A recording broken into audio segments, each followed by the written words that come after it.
नमस्कार साथियों, सामान्य विज्ञान के आज के एपिसोड में आप सभी का स्वागत है।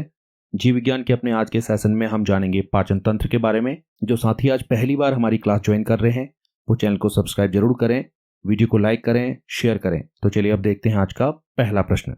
ये रहा आज का पहला प्रश्न, लार किसके पाचन में सहायक होती है? देखिए, जो लार है वो होती है स्टार्च के पाचन में सहायक। तो यहाँ पर को ऑप्शन बी बिल्कुल सही होगा, लार स्टार्च के पाचन में सहायक होती है। अब अगर हम बात करें लार की, तो देखिए लार में दो एंजाइम पाए जाते हैं, वो हैं टाइलिन और लाइसोजाइम। ये आपने याद रखना है, लार में दो एंजाइम पाए जाते हैं, उनमें से एक है टाइलिन और दूसरा है लाइसोजाइम। इनमें से जो टाइलिन एंजाइम है ये करता है स्टार्च का पाचन। तो टाइलिन एंजाइम करेगा स्टार्च का पाचन और ये स्टार्च को बदल देता है माल्टोज शर्करा में। जबकि जो लाइसोजाइम एंजाइम है ये जो हमारा भोजन है उसमें उपस्थित हानिकारक जितने भी जीवाणु होंगे उनको नष्ट करने का काम करेगा। तो इस प्रकार से यहाँ पर दो एंजाइम होते हैं लार में, टाइलिन और लाइसोजाइम। टाइलिन करेगा स्टार्च का पाचन और लाइसोजाइम करेगा जीवाणुओं को नष्ट करने का काम। अब देखते हैं आज का अगला प्रश्न। मनुष्य में पाई जाने वाली 3 जोड़ी की प्रमुख लार ग्रंथियों में सम्मिलित नहीं है। देखिए, मनुष्य के मुख में 3 जोड़ी की लार ग्रंथियां पाई जाती हैं, उनमें से जो सम्मिलित नहीं है वो है ग्लोटिस। तो यहाँ पर जो ऑप्शन सी है वो बिल्कुल सही होगा। हमारे मुख में पाई जाने वाली 3 जोड़ी की जो लार ग्रंथियां हैं उनमें ग्लोटिस सम्मिलित नहीं है। अगर हम बात करें इन लार ग्रंथियों की, तो देखिए ये जो लार ग्रंथियां हैं हमारे मुख में कहां कहां स्थित होती हैं, थोड़ा इनके बारे में हम समझ लेते हैं। अगर हम बात करें पैरोटिड की, तो देखिए जो पैरोटिड ग्रंथि है वो ये रही, ये सबसे बड़ी लार ग्रंथि है। देखिए ये आपको याद रखना है कि जो पैरोटिड ग्रंथि है वो सबसे बड़ी लार ग्रंथि है और ये कहां पर स्थित है आप देख रहे होंगे, यहां पर को है, यह है कान के निचले भाग में। तो पैरोटिड ग्रंथि जो हमारी सबसे बड़ी लार ग्रंथि है वो स्थित है हमारे कान के निचले भाग में। अगर हम बात करें सब मैंडिबुलर की, तो देखिए सब मैंडिबुलर ये रही, ये जो ग्रंथि है ये है सब मैंडिबुलर ग्रंथि और ये कहां पर स्थित है, यह है जबड़े के अंत में स्थित। और लास्ट में अगर हम बात करें सब लिंगुअल की, तो देखिए जो सब लिंगुअल ग्रंथि है वो सबसे छोटी लार ग्रंथि है। ये भी आपको याद रखना है, सबसे छोटी लार ग्रंथि है सब लिंगुअल ग्रंथि। और जो सब लिंगुअल ग्रंथि है वो स्थित होती है जीभ के नीचे। तो इस प्रकार से हमारे मुख में 3 लार ग्रंथियां होती हैं, एक है पैरोटिड जो सबसे बड़ी है, दूसरी है सबमैंडिबुलर जो हमारे जबड़े के अंत में होती है, और जो तीसरी ग्रंथि है वो है सबलिंगुअल और वो होती है हमारे जीभ के नीचे स्थित। अब देखते हैं आज का अगला प्रश्न। खट्टे स्वाद के लिए स्वाद कलिकाएं जीभ के किस भाग में स्थित होती हैं? देखिए, अगर हम बात कर रहे हैं खट्टे स्वाद की, तो खट्टे स्वाद के लिए जो स्वाद कलिकाएं होती हैं वो हमारी जीभ के पार्श्व भाग में होती हैं। तो यहां पर को ऑप्शन सी बिल्कुल सही होगा, खट्टे स्वाद के लिए स्वाद कलिकाएं पार्श्व भाग में होती हैं। चलिए इन स्वाद कलिकाओं के बारे में थोड़ा जानते हैं कि ये स्वाद कलिकाएं हमारी जीभ में कहां कहां पर स्थित होती हैं। देखिए, हमारी जीभ में 4 प्रकार की स्वाद कलिकाएं होती हैं। इनमें से जो हमारी जीभ का आगे का भाग है, ये वाला जो हमारा नंबर 1 लिखा गया है यहाँ पर, ये वाला जो आगे का भाग है ये हमें अनुभव कराता है मीठे स्वाद का। तो याद रखिएगा, जो जीभ का अगला हिस्सा है वो हमें अनुभव कराता है मीठे स्वाद का, जबकि जो दूसरा हिस्सा है ये वाला हिस्सा और ये वाला, ये हमें अनुभव कराता है नमकीन स्वाद का। और अगर हम बात करें इस तीसरे हिस्से की, जो कि हमारी जीभ के पार्श्व भाग में है, ये हमें अनुभव कराता है खट्टे स्वाद का। और जो ये जीभ का अंतिम हिस्सा है, ये वाला हिस्सा, ये हमें अनुभव कराता है कड़वे स्वाद का। तो इस प्रकार से हमारी जीभ में 4 प्रकार की स्वाद कलिकाएं हैं। जो अगला हिस्सा है वो हमें अनुभव करा रहा है मीठे का और नमकीन का, जबकि जो हमारा पार्श्व वाला हिस्सा है वो हमें अनुभव कराता है खट्टे स्वाद का, और जो अंतिम हिस्सा है वो हमें अनुभव करवाता है कड़वे स्वाद का। अब देखिए, ये तो हो गई हमारी जीभ में पाई जाने वाली 4 प्रकार की स्वाद कलिकाएं, मीठे, नमकीन, खट्टे और कड़वे के लिए। अब अगर हम बात करें इस जीभ के बीच वाले भाग की, देखिए जो ये बीच वाला भाग है, यहां पर को किस स्वाद का अनुभव होगा? तो यहां पर को हमें किसी भी स्वाद का अनुभव नहीं होता है। उसका कारण ये है क्योंकि यहां पर को किसी भी स्वाद के लिए कोई स्वाद कलिकाएं नहीं होती हैं, इसलिए हमारी जीभ का जो बीच वाला भाग है वो किसी भी स्वाद का अनुभव नहीं करता है। अब देखते हैं आज का अगला प्रश्न। एक वयस्क मानव में सामान्यतः होते हैं, देखिए एक वयस्क मानव में सामान्यतः 12 चवर्णक दांत होते हैं। तो यहां पर को जो ऑप्शन डी है वो बिल्कुल सही होगा, एक वयस्क मानव में 12 चवर्णक दांत होते हैं। चलिए इन दांतों के बारे में थोड़ा समझते हैं। देखिए, ये तो आप जानते हैं कि हमारे मुख में कुल 32 दांत होते हैं। अब इन 32 दांतों में से कौन से कृंतक हैं, कौन से रदनक हैं, कौन से अग्र चवर्णक हैं और कौन से चवर्णक हैं, चलिए इनको हम समझते हैं। इनको समझने के लिए हम अपने ऊपरी जबड़े और निचले जबड़े को दो बराबर भागों में बांट सकते हैं। कुछ इस प्रकार से देखिए, यहां से दाईं ओर को है हमारे पास 8 दांत और यहां से बाईं ओर को हमारे पास है 8 दांत ऊपरी जबड़े में, और ठीक ऐसे ही निचले जबड़े में भी यहाँ को है 8 दांत और इधर को है 8 दांत। अब देखिए, जो इनमें से कृंतक इंसीजर दांत हैं वो हैं ये वाले। देखिए, इंसीजर ये रहे 2 दांत इधर को और 2 इंसीजर्स कृंतक दांत इधर को, तो कुल ऊपरी जबड़े में 4 कृंतक, और निचले जबड़े की अगर हम बात करें तो ये रहे निचले जबड़े में 4 कृंतक। इस प्रकार से कुल कृंतक हो गए 8। अब अगर हम बात करें रदनक की, तो देखिए जो रदनक हैं कैनाइंस, वो एक कैनाइन ये रहा और दूसरा कैनाइन ये। ऊपरी जबड़े में 2 रदनक और निचले जबड़े में भी 2 रदनक। ठीक ऐसे ही अग्रचर्वणक अगर हम प्रीमोलर देखें तो प्रीमोलर्स देखिए, ऊपरी जबड़े में ये रहा एक प्रीमोलर, ये दूसरा प्रीमोलर। ठीक ऐसे ही यहां पर तीसरा और चौथा प्रीमोलर। तो ऊपरी जबड़े में 4 प्रीमोलर, निचले जबड़े में भी 4 प्रीमोलर, कुल 8 प्रीमोलर अग्रचर्वणक दांत। और अगर हम चर्वणक की बात करें तो देखिए, चर्वणक हमारे पास इधर को हैं, ये रहे मोलर, ये है हमारा पहला मोलर, ये दूसरा मोलर और ये तीसरा मोलर। ठीक इसी प्रकार से इस ओर को भी, ये पहला मोलर, ये दूसरा मोलर और ये तीसरा मोलर। तो कुल 6 चर्वणक दांत ऊपरी जबड़े में। ठीक इसी प्रकार से निचले जबड़े में भी 6 चर्वणक दांत कुछ इस प्रकार से स्थित होते हैं। इस प्रकार जो कुल चर्वणक दांत हैं वो हैं 12 चर्वणक दांत। तो ये है हमारे 4 अलग अलग प्रकार के दांत। अब देखते हैं आज का अगला प्रश्न। निम्न में से कौन से दांत भोजन को फाड़ने का काम करते हैं? अब देखिए, अगर हम बात करें भोजन को फाड़ने की, तो जो भोजन को फाड़ने का काम करते हैं वो है रदनक दांत। तो इस प्रकार से यहां पर को ऑप्शन बी बिल्कुल सही होगा। भोजन को फाड़ने का काम करते हैं रदनक दांत। देखिए, जो 4 अलग अलग प्रकार के दांत हैं ये हमारे भोजन को काटने, फाड़ने और चबाने का काम करते हैं। उनमें से जो कृंतक दांत हैं वो काटने का काम करते हैं भोजन को, रदनक दांत फाड़ने का काम करते हैं, जबकि अग्रचर्वणक और चर्वणक पीसने का काम करते हैं। तो इस प्रकार से 4 अलग अलग प्रकार के दांत हैं और इन चारों का अलग अलग काम भी है। कृंतक का काम काटने का, रदनक का काम फाड़ने का और अग्रचर्वणक और चर्वणक का काम भोजन को पीसने का है। अब देखते हैं आज का अगला प्रश्न। मनुष्य के जीवन काल में कितने दांत 2 बार निकलते हैं? देखिए, मनुष्य के जीवन काल में जो 20 दांत हैं वो 2 बार निकलते हैं। तो इस प्रकार से यहां पर को ऑप्शन बी बिल्कुल सही होगा। मनुष्य के जीवन काल में 20 दांत 2 बार निकलते हैं।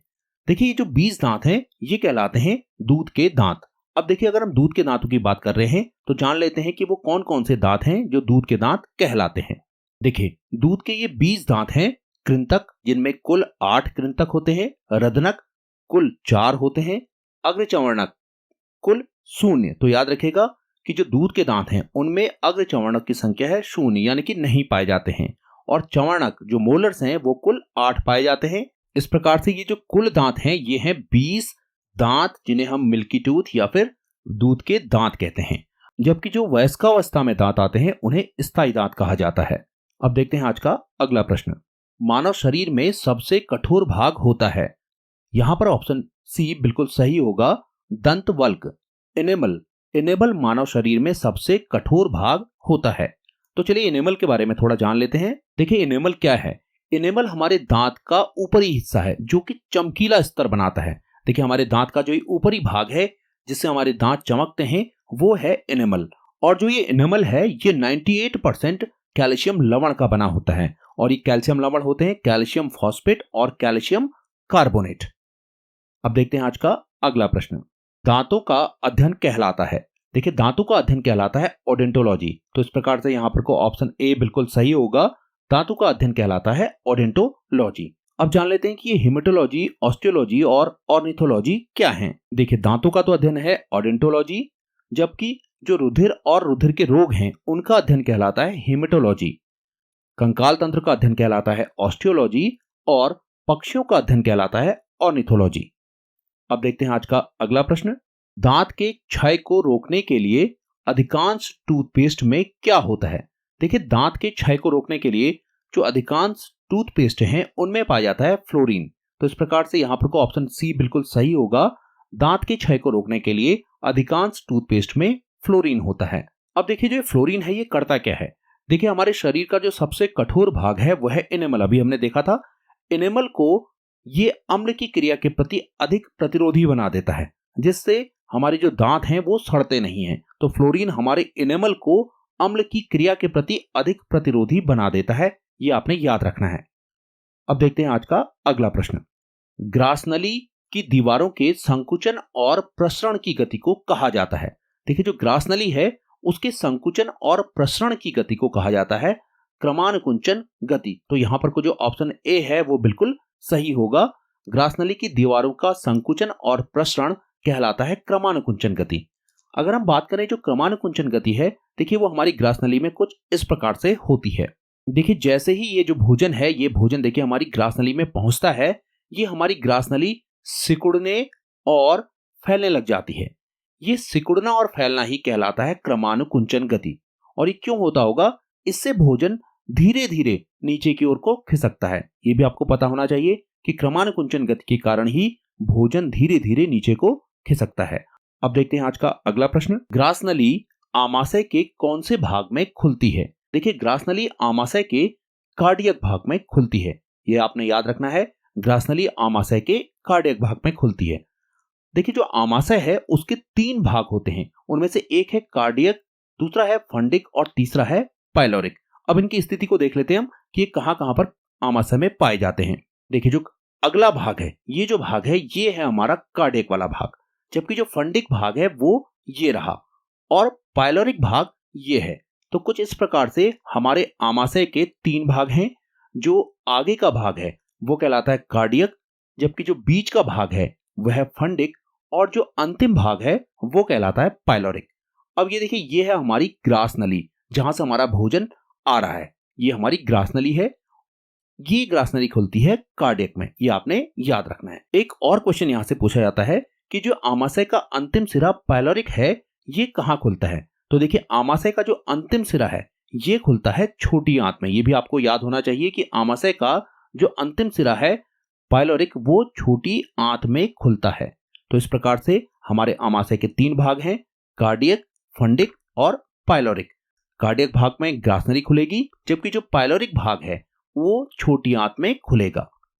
अब देखते हैं आज का अगला प्रश्न। निम्नलिखित में से कौन सा अम्ल आमाशय में भोजन के साथ प्रवेश करने वाले जीवाणुओं को नष्ट कर देता है? देखिए हमारे आमाशय में एक अम्ल पाया जाता है जिसका नाम है हाइड्रोक्लोरिक अम्ल HCl।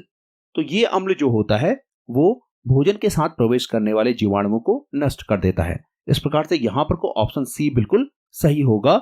हाइड्रोक्लोरिक अम्ल एक ऐसा अम्ल है जो आमाशय में पाया जाता है और ये भोजन में उपस्थित जीवाणुओं को नष्ट कर देता है। हमारे आमाशय में हाइड्रोक्लोरिक अम्ल के साथ साथ अन्य कई एंजाइम और श्लेष्मा भी निकलता है। तो वो कौन कौन से एंजाइम है, थोड़ा इनके बारे में हम जान लेते हैं। देखिए हमारा जो आमाशय है इसमें पाई जाती हैं जठर ग्रंथियां और इनसे निकलता है जठर रस। याद रखिएगा कि आमाशय में पाई जाती हैं जठर ग्रंथियां और इनसे निकलने वाला रस कहलाता है जठर रस। इस जठर रस में हाइड्रोक्लोरिक अम्ल, निष्क्रिय पेप्सिनोजन और गैस्ट्रिक लाइपेज होता है। इसके साथ ही यहाँ जो आमाशय है इसकी दीवारों में निकलता है श्लेष्मा, जो कि इस आमाशय की दीवार की सुरक्षा करता है HCl हाइड्रोक्लोरिक अम्ल से। अब देखते हैं आज का अगला प्रश्न। मानव शरीर में निम्नलिखित में से कौन सा एंजाइम प्रोटीन का पाचन शुरू करता है? देखिए हमारे शरीर में प्रोटीन का जो पाचन करता है वो एंजाइम है पेप्सिन। तो इस प्रकार से यहाँ पर को जो ऑप्शन बी है वो बिल्कुल सही होगा। मानव शरीर में पेप्सिन एंजाइम प्रोटीन का पाचन शुरू करता है। अब देखिए जो पेप्सिन एंजाइम है थोड़ा हम इसके बारे में समझ लेते हैं कि किस प्रकार से प्रोटीन का पाचन करता है। अभी हमने जाना था कि हमारे आमाशय में हाइड्रोक्लोरिक अम्ल पाया जाता है। ये जो हाइड्रोक्लोरिक अम्ल होता है ये हमारे आमाशय में जो जठर ग्रंथियां हैं उनसे निकलने वाले जठर रस में उपस्थित निष्क्रिय पेप्सिनोजन को, याद रखिएगा, निष्क्रिय पेप्सिनोजन को हाइड्रोक्लोरिक अम्ल सक्रिय पेप्सिन में बदल देता है और ये जो पेप्सिन है यही पाचन करता है प्रोटीन का। अब देखिए जो पेप्सिन है ये प्रोटीन को पचाने के बाद इसको बदल देता है पेप्टोन में। ये भी एक इंपॉर्टेंट प्रश्न है कि प्रोटीन का जब पाचन पेप्सिन करता है तो वो किस में परिवर्तित हो जाता है? तो ये हो जाता है पेप्टोन में परिवर्तित। और सक्रिय पेप्सिन किससे बनता है? निष्क्रिय पेप्सिनोजन से। और निष्क्रिय पेप्सिनोजन को जो सक्रिय करता है वो है हाइड्रोक्लोरिक अम्ल। ये भी आपने याद रखना है। अब देखते हैं आज का अगला प्रश्न। शिशुओं के जठर रस में होता है। देखिए, जो छोटे बच्चे हैं उनके जठर रस में पाया जाता है पेप्सिनोजन, लाइपेज और रेनिन। तो इस प्रकार से यहां पर को ऑप्शन डी बिल्कुल सही होगा। देखिए, वयस्कों में भी पेप्सिनोजन और लाइपेज तो पाया जाता है, लेकिन जो रेनिन है ये मात्र छोटे बच्चों में पाया जाता है। तो चलिए समझते हैं कि रेनिन छोटे बच्चों में क्यों पाया जाता है। ये जो रेनिन है ये एक प्रोटियोलिटिक एंजाइम है। ये प्रोटीन का पाचन करता है। और देखिए किस प्रकार के प्रोटीन का पाचन करता है, ये बहुत इंपॉर्टेंट है। बच्चे जो हैं वो दूध अधिक पीते हैं और इस दूध में पाया जाता है एक प्रोटीन केसिन। ये याद रखिएगा, दूध में एक प्रोटीन पाया जाता है जिसका नाम है केसिन। तो जो ये रेनिन एंजाइम है ये पाचन करता है केसिन का। इसलिए बच्चों के जठर रस में पाया जाता है रेनिन, क्योंकि वो अधिक दूध पीते हैं और दूध में पाया जाता है एक प्रोटीन केसिन, और केसिन के पाचन के लिए आवश्यक है रेनिन। तो ये आपने याद रखना है। अब देखते हैं आज का अगला प्रश्न। आमाशय के पश्चात आंत में प्रवेश करने वाले भोजन को कहा जाता है। देखिए, आमाशय के पश्चात जो भोजन छोटी आंत में प्रवेश करता है वो कहलाता है काइम। तो यहां पर को ऑप्शन ए बिल्कुल सही होगा। चलिए अब जान लेते हैं कि काइल और बोलस क्या है। देखिए, अगर हम बात करें काइल की, तो काइल एक दूधिया तरल पदार्थ है और ये जो तरल पदार्थ है ये बनता है वसायुक्त खाद्य पदार्थों के पाचन के दौरान।